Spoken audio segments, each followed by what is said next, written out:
प्रिय छात्रों, आपके इस YouTube चैनल में बहुत बहुत स्वागत।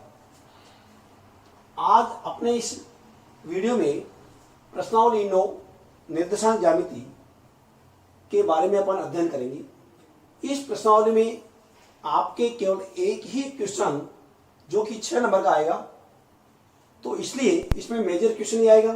इसमें 1 नंबर या 2 नंबर या 3 नंबर का कोई क्वेश्चन नहीं आएगा। मात्र एक क्वेश्चन जो है वो 6 अंक का आएगा, जो कि मेजर क्वेश्चन में आएगा। तो यहाँ पहला क्वेश्चन मैं आपको बता रहा हूं कि आपको 4 बिंदु दे रखे हैं। इन चारों बिंदुओं को आप जो निर्देशांक आपको दे रखे हैं, आप एक को ए बिंदु दे दें, बी, सी और डी मान लें, पी, क्यू, आर, एस मान लें, किसी भी प्रकार से आप मान सकते हो। अब अपन को इन चारों निर्देशांकों को, चारों बिंदुओं को एक वर्ग के बिंदु सिद्ध करना है। तो इसके लिए अपन को वर्ग सिद्ध करने के लिए क्या चाहिए? वर्ग सिद्ध करने के लिए अपन को चारों भुजा निकालनी पड़ेगी और दोनों वर्ग निकालना पड़ेगा। अगर मान लीजिए अपन ने केवल चारों भुजा निकाल ली और चारों भुजा बराबर भी आ गई, तो क्या अपन इसको वर्ग सिद्ध कर सकते हैं? नहीं, क्योंकि इसमें संशय यह होगा कि चारों भुजा बराबर आने पर वर्ग भी हो सकता है, तो सम चतुर्भुज भी हो सकता है। किंतु इसका डिसीजन कि वर्ग होगा या सम चतुर्भुज होगा, इसका कैसे होगा?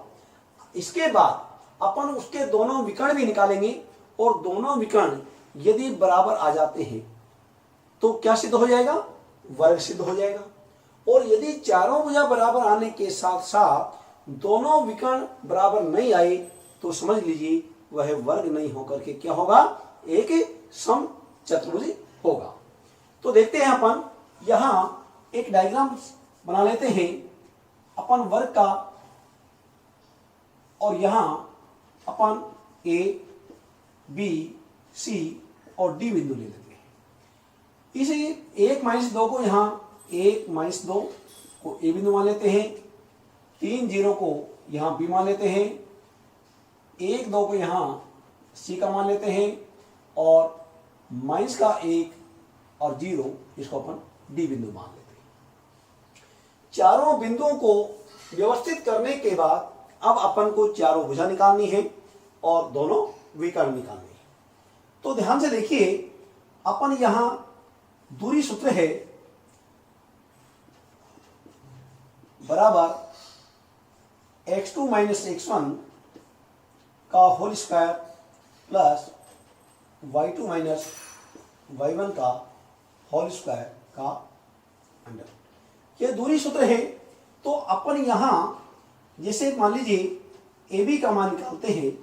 अब ध्यान से देखिए, जब AB का मान निकालेंगे तो अपन 1 को x1, -2 को x2, 3 को y1 और 0 को y2 मान लें। तो यहां देखिए आप, x2 क्या है हमारे पास? 3 माइनस, और x1 का मान कितना है?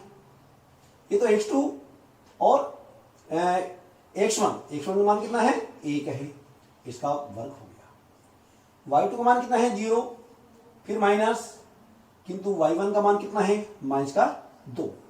तो -2 है तो अपन यहां इसको सीधा सीधा +2 कर सकते हैं। क्यों? क्योंकि -2 इस माइनस से गुणा होगा तो प्लस का चिन्ह हो जाएगा, इसलिए यहां इसका वर्ग कर दीजिए और वर्गमूल का चिन्ह लगा दीजिए। 3 में से 1 जाएगा, 2 बचेगा, यहां 2 का वर्ग कर दीजिए और 0 में अपन 2 को जोड़ेंगे तो 2 आएगा, यहां 2 का वर्ग कर दीजिए, वर्गमूल का चिन्ह लगाइए। तो बराबर क्या हो जाएगा? देखिए 2 का वर्ग 4 हो जाएगा, फिर यहां 2 का वर्ग 4 हो जाएगा, कितना हो जाएगा? 4 और 4 8 का वर्गमूल। 8 का वर्गमूल यदि मान लीजिए आप इसको आगे हल नहीं करते हैं, यहां भी छोड़ सकते हैं, किंतु इसको यदि और आगे हल करना चाहते हो तो इसको 4 गुणा 2 करके और वर्गमूल का चिन्ह लगा दीजिए। क्यों किया ऐसा? क्योंकि 4 का वर्गमूल कितना हो जाएगा? 2, यानी 2√2। इस प्रकार से अपन AB का मान निकालें। जैसे हमने AB का मान निकाला है उसी प्रकार से हमको चारों भुजा निकालनी है। अब निकालते हैं अपन कौन सी? BC भुजा। तो BC भुजा, यानी सूत्र बार बार लिखने की जरूरत नहीं है, आपको ध्यान में होना चाहिए।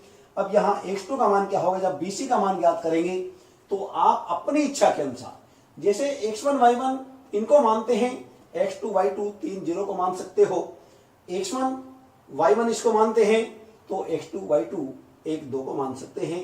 ये अपनी इच्छा के ऊपर डिपेंड करेगा, बाध्यता नहीं है कि x1 y1 इनको माने और x2 y2 इनको माने, ऐसा कोई बाध्यता नहीं है। तो देखिए यहां x2 माइनस x1 करेंगे तो 3 माइनस 1 कर दीजिए आप, 3 माइनस 1 का वर्ग हो गया प्लस y2 माइनस y1 यानी 0 माइनस 2 का वर्ग कर दीजिए,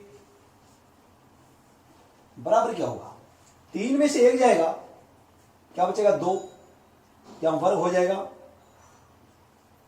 0 में से 2 जाएगा यानी माइनस का 2 होगा, इसका वर्ग हो जाएगा। अब आप देख रहे हो 2 का वर्ग कितना होगा 4 और माइनस 2 का वर्ग भी 4, तो मिला के कितना हो गया एक तरह से 8 का वर्गमूल। अब 8 का वर्गमूल करेंगे तो जैसे अपने 8 का वर्गमूल यहां 2√2 लिखा है तो आप इसको ज्यादा हल करने की जरूरत नहीं है, यहां आप सीधा 2√2 लिख सकते हैं, यानी BC का मान भी आपको प्राप्त हो गया। इसी प्रकार से आप CD का मान निकालिए, CD का मान निकालेंगे वही बात आएगी, दोनों बिंदुओं में से एक को x1 y1 और दूसरे को x2 y2 मानना है। अब देखिए आप, तो जब CD का मान निकालेंगे तो x2 जैसे 1 को मानना अपन ने और x1 किसको माना -1 को, तो ये किसका हो जाएगा प्लस का 1 हो जाएगा, क्योंकि घटाने वाली संख्या भी यदि माइनस की है तो माइनस इंटू माइनस होकर के प्लस का चिन्ह हो जाता है y2। अब y2 देखिए कितना है 2, माइनस y1 का मान कितना है 0, ये वर्ग हो जाएगा। अब देखिए 1 रे कितना हो गया 2, तो यहां 2 का वर्ग हो जाएगा, 2 में से 0 घटाएंगे तो यहां पर 2 हो जाएगा। अब वही 2 का वर्ग कितना हो गया 4, फिर 2 का वर्ग 4, कितना हो गया एक तरह से 8 का वर्गमूल हो गया, और 8 का वर्गमूल वही 2√2 हो जाएगा। तीनों भुजा हमने निकाली, चौथी भी अपन को निकालनी पड़ेगी AD का मान। अब AD का मान जब निकालेंगे तो वही दोनों में से एक बिंदु के निर्देशांक को x1 y1 मानेंगे और दूसरे को x2 y2 मानेंगे। अब यहां देखिए आप AD का जब मान निकालेंगे तो जैसे x2 माना और x1 अपन ने किसको माना -1 को, तो क्या हो जाएगा प्लस का 1 हो जाएगा। अब y2 मानेंगे किसको -2 को, तो फिर यानी y1 किसको मानेंगे 0 को, तो -0 का वर्ग हो जाएगा। आप देखिए 1 रे कितना हो गया 2, तो यहां 2 का वर्ग हो जाएगा, -2 में से 0 घटाएंगे तो यहां माइनस का 2 रहेगा।